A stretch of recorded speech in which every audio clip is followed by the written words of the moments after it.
තියෙන විශේෂයෙන්ම වෙසක් පළාත விசாக் பண்டிகையை முன்னிட்டு கொழும்பில் விசேட போக்குவரத்து திட்டங்கள் முன்னெடுக்கப்பட்டுள்ளன.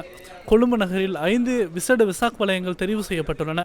இதனால் சில வீதிகளில் போக்குவரத்து தடை செய்யப்படலாம். விசேடமாக கங்காராம சுற்றுவட்டத்தில் உள்ள வீதிகளில் போக்குவரத்து பாதிக்கப்படலாம். நவ மாவத்தை, பாலதக்ஷ மாவத்தை, பெரேர மாவத்தை உள்ளிட்ட பகுதிகளிலும் வாகன போக்குவரத்துக்கு பாதிப்பு ஏற்படலாம். எனினும் வருகை தரும் மக்களின் எண்ணிக்கையை கருத்தில் கொண்டு இது தீர்மானிக்கப்படும். மேலும் ஃபோர்ட் சிட்டி பகுதியில் வாகன திரைப்படங்களில் நீங்கள் வாகனங்களை நிறுத்திக் கொள்ள முடியும். எனினும் காலிமுகத்திடலில் வாகனங்களை நிறுத்துவதற்கு தடை விதிக்கப்பட்டுள்ளது. டோசன் வீதியூடாக போக்குவரத்துக்கு தடை விதிக்கப்பட்டுள்ளது. எனினும் யூனியன் வீதியூடாக போக்குவரத்துக்கு பாதிப்பு ஏற்படாது. වාහන ගමනාගමනයට බාධාවක් නැහැ. මේ ප්‍රදේශවල වාහන ගමනාගමනය සීමා විය හැකියි. இதேவேளை இம்முறை வெசாக் பண்டிகையை முன்னிட்டு பாதுகாப்பு நடவடிக்கைகளுக்காக சுமார் 40,000 பாதுகாப்பு பிரிவினர் ஈடுபடுத்தப்பட்டுள்ளதாக போலீசார் தெரிவித்தனர்.